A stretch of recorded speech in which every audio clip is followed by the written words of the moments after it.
마태복음 22장 41절입니다. 자, 그래서 이제 40절에서 이 두 계명이 온 율법과 선지자의 강령이라. 그러니까 율법, 언약이든 율법이든 성경이 말하고자 하는 게 뭔지 정확하게 사랑이 뭔지를 설명해 줬습니다.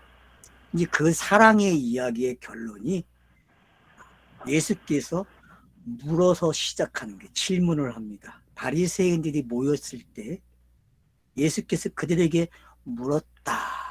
그 질문의 내용이죠. 그러면 독자들에게도 묻는 거죠. 야, 너희들이 여기까지 읽었는데 이제 답을 해봐. 그런 거죠. 근데 예수가 혼자 이야기하고 혼자 답을 해요. 재밌죠? 그러니까 여러분 꼭 잊지 마세요. 성경은요, 우리에게 묻지만은 결국 그 물음의 내용과 답을 성경이 기록해 준다는 거예요. 그게 성경 읽기의 방법이에요. 그러니까 성경을 읽으면은 나도 모르게 그 물음과 그 답을 읽어내게 돼 있어요. 이게 기록 방식이, 이게 책을 읽는 재미라는 거죠. 그래서 우리는 성경을 꾸준히 읽어야 될 이유를 여기서 찾는 거예요. 제가 누누이 이야기하죠.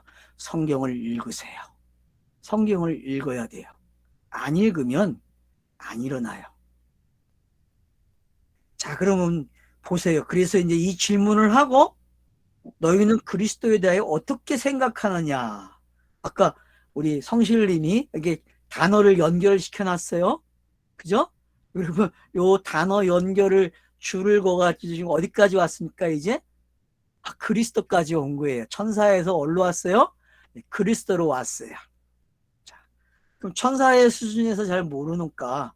그래서 제가 아까 천사의 수준을 어디까지 갔어요? 복음이라는 데까지 갔죠. 그죠? 복음. 그러니까 그래서 로마서 1장 16절 17절이 엄청난 거죠. 그 사도 바울이 내가 복음의 빚진 자라라고 이야기하는 게 어떤 개념인지도 잘 설명이 되고 있는 거고, 그러니까 그런 개념들을 여러분이 좀 묵상을 하시면 좋겠어요. 그래서 다 이제 예수 스스로가 야, 너네들이 이야기한 거 그거 다 어떤 이야기예요? 이 이야기 맞지? 예수가 대답하는 거예요. 예수가 질문을 하고 바리새인과 사두개인들이 시험한 거에 대해서 어떻게 해요? 답을 내놓는 거예요. 알았죠? 이게 답이에요. 이게 성경의 물음에 비유의 물음에 결국 비유의 물음은 해석이 되는 거잖아요. 그 해석되는 거를 이렇게 지금 예수가 질문을 하고 답을 내놓는 거예요. 그래서 질문이 뭐예요? 너희는 그리스도에 대해서 어떻게 생각하니? 그러는 거예요. 그러면 마태의 노림수는 뭐예요? 예수가 아니고 그리스도에 관심을 가지라는 거죠. 이게 답이라는 거죠. 마태복음 읽기 속에서 그리스도를 찾는 훈련이 돼야 돼요. 근데 제자 교육만 받았지 사도가 되는 걸 못 배웠다니까, 마태복음에서. 그러니까 지금 저자가 우리에게 슬그머니 뭐예요? 야, 이제 제자에서 사도로 넘어가야지. 제자가 사도 됐다는 이야기는 그리스도가 된 거 아니에요. 그러니까 그 기법을 지금 이렇게 사용하고 있는 거예요. 예수 자신도 뭐가 돼야 돼요? 그리스도가 돼야 돼요. 그래서 어느 시간 동안 은익이라는 단어를 쓰고 있는 거고, 그 은익을 이제 까부르기 시작하는 거예요. 이렇게도 까불어보고 이렇게도 공개를 계속하고 있어요. 그러면 이제 독자들은, 눈치 빠른 독자들은 어떻게 감을 잡고 하나하나 체크하기 시작하는 거죠. 이런 질문을 하네? 그러면 이제 독자들 중에는 내가 지금 마태복음 1장에서부터 여기까지를 전부 그리스도 되는 이야기를 읽었나? 이 질문이 나와야죠. 다시 해야죠. 왜냐? 예수가 이 질문을 했다는 이야기는 1장부터 22장 여기까지가 무슨 이야기였다? 그리스도에 관한 이야기였다는 걸 알 수 있는 거죠. 대답이 나왔어요. 뭐라고요? 다윗의 자손입니다. 다윗의 자손. 그러면 보세요. 아브라함과 다윗. 그래서 아브라함, 이삭, 야곱의 이야기의 결론이 다윗으로 오고, 다윗은 끝나지 않아요. 누구로 가야 돼요? 솔로몬으로 가야 돼요. 그래서 지혜까지 와야죠. 이게 성경 읽기의 끝이죠. 그래서 지혜를까지 오는 요나의 이야기도, 요나의 표적도 어디서 끝나야 돼요? 솔로몬의 지혜까지 와야 돼요. 그래서 모든 이야기는 여기서도 여러분이 다윗에서 끝나면 안 되고, 다윗에게 언약한 내용, 그 아들을 찾아가야 돼. 그 아들이 누군지. 그 아들, 인자가 바로 그 아들이죠. 다윗에게 약속한 그 인자는 바로 예수예요. 솔로몬이 아니에요. 그러면 솔로몬도 상징이었다는 걸 알게 되는 거죠. 그래서 예수가 요나의 표적과 솔로몬의 이야기를 항상 같이 하는 거예요. 항상. 그래서 마태와 누가가 그 이야기를 그렇게 겹쳐놓은 거예요. 이제 좀 이해가 되시죠? 제가 책에다가 그걸 강조하고 있는 거예요. 그게 뭔지. 자, 이러시되, 자, 답변을 합니다. 설명하는 거예요. 그러니까요. 야, 니네들이 다윗 그랬는데 맞아. 근데 니네들이 요거까지 알아야 돼. 네? 그러니까 여러분 업로드 시켜주는 거죠. 그죠? 네? 그들의 답에다가 업로드 시켜준다니까. 이렇게. 자, 너희는 그리스도에 대하여 어떻게 생각하느냐? 누구의 자손이냐? 그러니까 뭐라 그래요? 다윗의 자손입니다. 그러면 다윗이 성령에 감동되어 어찌 그리스도를 주라 칭하여 말하되. 주라 칭했대요, 여러분, 다윗이. 그러면 이게 어디서 나온 겁니까? 아마 시편에 있겠죠. 다윗의 시에. 그죠? 예. 그러니까 여러분 이건 시편에서 찾아오셔야 돼요. 예. 뭐 좋은 성경은 나와 있을 것도 같은데 어디 표시되어 있는 데 있어요? 혹시? 각주가 있습니까? 생각나는 게 110편이 생각이 나는데 110편 1절. 네, 110편 1절. 한번 읽어주실래요? 이양. 장로님이 찾아서 읽어주시죠. 내가 찾아야 되겠네. 예.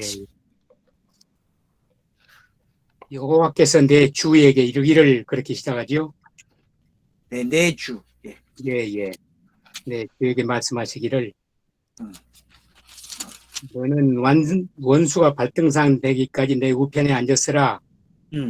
주께서 네. 시온으로부터 권능의 호를 내어 보내시리니 주는 원수 중에서 다스리소서. 그래서 여호와께서 내 주에게, 그러니까 그리스도를 향해서 다윗이 주라고 칭하신 거죠. 그렇죠. 그래서 이제 여러분이 시편은 어떻게 읽으라고 했습니까? 그렇죠. 성령으로 읽으시라고. 성령으로 읽어줘야 한다고 그랬죠. 그래서 다나크라는 게 유대인의 성경 구성이 왜 그렇게 율법, 선지서, 시가서 이렇게 기록이 되어 있는 거죠. 역사서가 없잖아요. 그죠? 역사서가 어디에 포함이 됐어요? 선지서와 시가서에 들어간 거죠. 우리는 역사서를 따로, 왜? 그래서 세대주의가 발전한 거예요. 그러니까 세대주의가 왜 나왔냐면은 이 4개의 성경을 만들어 놨기 때문에, 구약을. 다나크를 그냥 갔으면 어떻게 보면 세대주의가 안 나왔을 거예요. 역사라는 게 나왔기 때문에 결국 세대주의가 나온 거고, 인간은 세대주의 하니까 역사의 관념이 사라잡게 되는 거예요. 성경 읽기 속에서. 그래서 여러분 그 다나크에 대한 개념을 좀 공부를 하시면 좋아요. 왜 그렇게 편집이 되어 있고, 근데 왜 교회는 그걸 4개로 바꿔놨는지, 역사가 왜 포함이 됐는지, 그것만 좀 여러분이 묵상을 하시게 되면은 세대주의가 왜 나왔는지를 알게 돼요. 세대주의가. 그런 개념들을 좀 정리를 하면 좋겠습니다. 자, 본문으로 이제 가서 보면은, 그래서 뭐라고 합니까? 인용을 하죠. 110편 1절을. 주께서 내 주께 이르시되 내가 내 온수를 내 발 아래 둘 때까지. 여러분, 발 아래 둘 때까지는 발등상과 같은 이야기입니다. 꼭 예. 잊지 마세요. 그러니까 여러분, 이집트에 가면 박물관에 가면은 제일 많이 남아있는 게 뭐냐면은 고고학으로 발견해서 나온 제일 많은 거. 정복자가 발등상을 딱 얹어놓고 있는 거예요. 근데 그 발등상에는 그림이 있는데 누구의 그림이? 정복당한 왕들의 얼굴이 그려져 있어요. 알겠죠? 그러면 이제 그 의미가 뭔지 알겠죠? 상징적으로. 그런 의미가 이제 포함이 되어 있다는 사실을 알고 계시게 되면은 도움이 돼요. 성경 읽기에.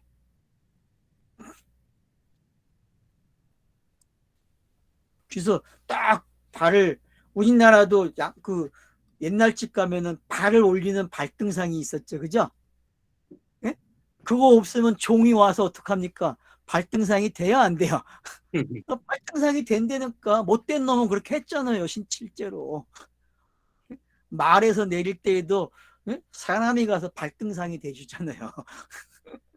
그러니까 그런 개념들이 뭔지 이제 좀 이해를 하셔야 된다는 거죠. 그러면 그 발등상의 이야기의 꼭지점은 누굽니까? 예수의 겸손이죠. 예수의 겸손이 뭐예요? 발등상이에요. 발등상. 이 이야기는 결국 예수와 그리스도의 이야기가 한 번에 나온 이야기죠. 그죠? 예. 한 번에 나온 이야기예요, 이게요.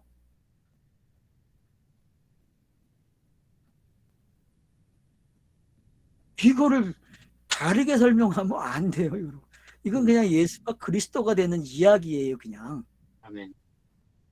그걸 시편에서 이미 펑 터트려 놨다니까, 깨달았다니까, 다윗이. 그러니 이걸 깨달은 다윗이 얼마나 행복했어요.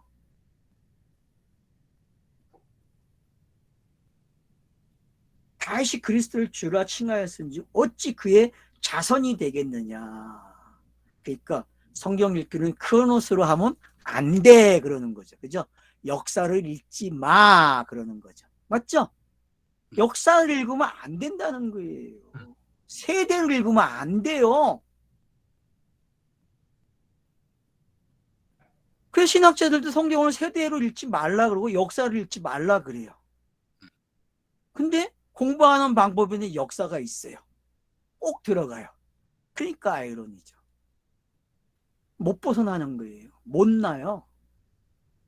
신학교에서 가장 많이 배우는 게 역사거든요. 왜? 사람을 설득시키기 가장 좋은 방법이니까. 그래서 성경에 나오는 인물은 다 실제 인물이라 강조하는 거예요. 역사를 강조하기 때문에. 맞죠? 그걸 누가 부인하나요? 실제라는 거.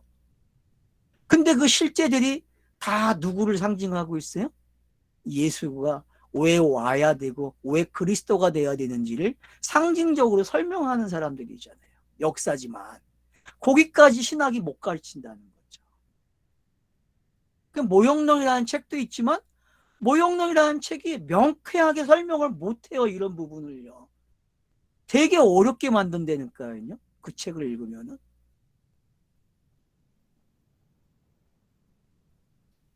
모형론은 히브리서 공부하면 다 나와 있어요. 다 모형론의 짝은 누구예요? 다 예수잖아요. 그리스도가 되는 이야기잖아요. 그게 시편의 이야기잖아요. 아니 히브리서의 이야기잖아요. 그래서 구약의 상징이 어떻게 실제 예수가 됐고 어떻게 그리스도가 돼서 완성이 됐는지 설명하는 거죠. 그래서 가나안의 안식을 왜 모세가 못 주고 여호수아가 못 줬는지도 설명되는 거죠. 왜? 그건 상징이었으니까. 히브리서 2장과 3장, 4장이 안식에 관한 이야기잖아요. 그리고 그 다음서부터 멜기세덱의 반차의 이야기가. 왜? 멜기세덱이라는 사람이 있어야만 안식이 시작이 되는 거예요. 그걸 쫓는 그리스도가 탄생이 되는 거죠. 그래서 그런 것들이 뭔지 알게 되면은 지금 이 이야기, 다윗이 왜 그리스도를 주라고 했는지 이제 알겠죠. 주라는 단어 어떤 단어입니까? 큐리오스잖아요. 주, 승리. 그 당시의 영혼은 그냥 주권자예요. 권한을 가진 자. 뭐 대통령이죠, 지금으로 이야기하면. 그리스도가 꼭지점이 된 거예요. 모든 이야기. 그래서 이렇게 올라가는 거죠. 이렇게 올라가면은 일곱 언약의 기둥이 꼭지점을 만들었어요. 누굴? 예수 그리스도를 만든 거죠. 그래서 제가 머리 언약 그러잖아요. 머리 언약. 머리 언약의 내용이 땅에 언약으로 주어지면 7개가 주어지고 그게 예수로 오게 되고 그게 그리스도가 되는 이야기잖아요. 그걸 도표를 만들어 책에 넣어놔야 되는데 제가 못 넣었어요. 도표를 못 만들어가지고. 참 어렵더라고요. 그런 부분들이. 그러니까 우리가 그런 부분들이 잘 교정이 되면 돼요. 그러면 오늘 공부한 이야기들이 머리 언약으로 창세기의 그 태초라는 단어, 베레스트, 노시, 레스트 이런 단어들이 이제 뭔지 알게 되는 거죠. 어원을 쫓아가면서. 그런 단어들이 결국은 성경의 중심이 되고 있는 게 뭔지를, 그래서 제가 머리 언약이라는 단어를 쓴 거고 그 머리 언약의 꼭지점이 예수 그리스도라는 걸 설명한 거죠. 이게 지금 그 이야기의 꼭지점에 온 거예요. 그래서 이 다윗의 이야기 다음에 나오는 언약이 뭐예요? 새 언약으로 가는 거예요. 왜? 새 언약은 옛 언약과 다른 이야기예요. 그러니까 언약의 왜 마지막이 새 언약으로 갈까요? 이거는 모든 언약이 새 언약으로 와요. 왜? 그래서 에스겔서와 예레미야서가 갈아엎는 이야기예요. 옛 것을 갈아엎고 새 마음을 주는 거예요. 새 마음. 새 마음을 갖는 거는 병원에 가서 치료하는 게 아니라 수술하는 게 아니라 죽여서 거듭나야 되는 이야기잖아요. 그게 에스겔서와 예레미야서의 설명이 되고 있는 거예요. 에스겔서 몇 장입니까? 제가 누누이 얘기했는데 몇 장? 36장. 예레미야 몇 장? 31장. 예, 31장 31절로 33절까지. 그러니까 여러분들이 꼭 아셔야 돼요. 그래서 다윗의 언약으로 끝나지 않고 어디까지 와야 돼요? 새 언약으로 여러분이 쑥 집어넣어야 돼. 알았죠? 그러니까 여기서 여러분들이 새 언약을 주라는 단어를 읽으시면 되는 거예요. 그 시대가 되면은 지금 바리새인들 사두개인들이 이야기한 정확한 답이 나온 거예요. 그래서 예수가 그리스도가 되는 게 마태복음 읽기의 정상이라는 것을 저와 여러분이 깨달아야 합니다. 그러니까 성경은 예수가 그리스도가 되는 이야기고 구약은 예수가 오기를 원하기 때문에 그리스도가 온다 그렇게 이야기한 거예요. 그러니까 메시아가 온다는 말을 안 했고 예수가 온다 그랬으면 아마 유대인도 믿었을 것 같아. 못 믿겠죠 그래도. 근데 그리스도가 온다 그랬는데 예수로 와버리니까 미치는 거죠. 그게 신비예요 여러분. 왜? 땅의 관점에서는 예수로 와야 되거든요. 그리스도로 못 와요 여러분. 땅의 사람들의 관점에 맞춘 거거든요. 근데 그 신비를 몰라요. 그 신비를. 우리는 베들레헴에서 태어난 예수를 왜 나사렛 예수라고 이야기하는지를 깨달아야 돼요. 그게 땅에서 읽어내는 방법이에요. 땅에서. 땅에 기록되는 방법이고. 그래서 땅에 기록된 걸 주운 글씨라 그러는 거예요. 주운 글씨. 왜요? 표적이 돼버렸다니까. 표적이. 사람들에게 눈에 잘 띄어요. 그래서 심지어 예수가 가늠한 여자에게 용서할 때 어떻게 합니까? 현장에서 요한복음 7장에서 어떻게 합니까? 글씨를 쓰죠. 땅에 글씨를 쓰는 거예요. 왜? 그게 주운 글씨라니까요 여러분. 무슨 주운 글씨겠어요? 자기 죽는 이야기겠죠. 자기가 죽는 이야기. 네가 율법에 이렇게 시달렸는데 내가 죽으면 여기서 해방되는 거야. 그 이야기 하는 거예요. 그러니까 왜 그리스도를 주라고 했는지, 여러분, 성경은 역사적으로 읽으면 안 돼요. 세대주의로 읽지 마세요. 예수가 그리스도가 되는 내용밖에 없다는 것을 성경이 점검해 줬어요. 예수 스스로가 질문을 하고 거기에 답변을 줬어요. 이게 사도가 되는 이야기잖아요. 사도는 이렇게 되는 거예요, 여러분. 한마디도 능히 대답하는 자가 없고 그날부터 감히 그에게 묻는 자도 없더라. 율법을 어떻게 했습니까? 완전히 아웃시켰죠. 수고하고 무거운 짐인 게 이런 거예요. 알았죠? 수고하고 무거운 짐의 그 또 다른 모습이 보여진 거예요.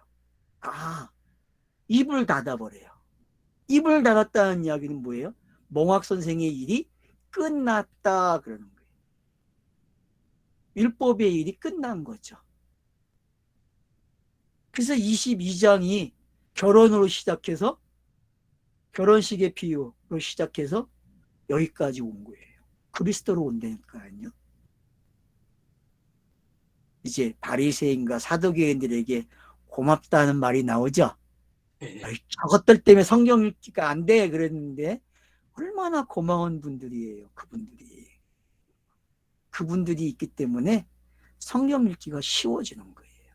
왜? 저들의 역할이 결국은 예수가 그리스도가 되게 하는 하나님의 뜻이 땅에서 이루어지는데 적극적으로 일한 사람들이잖아요. 얼마나 고마워요. 거기다가 예수가 직접 설명을 해줬어요. 이제 끝났어요, 여러분. 변화산보다도 더 무서운 말이에요, 이 말이. 변화산 사건 가지고 여러분 깜짝 놀랬죠? 근데 이 말은 더 놀라운 말이에요. 가면 갈수록 더 명확해지는 거죠, 명함이. 이게 성경 읽기의 기쁨이에요. 네, 감사합니다. 오늘은 여기서 마치죠. 감사합니다. 예.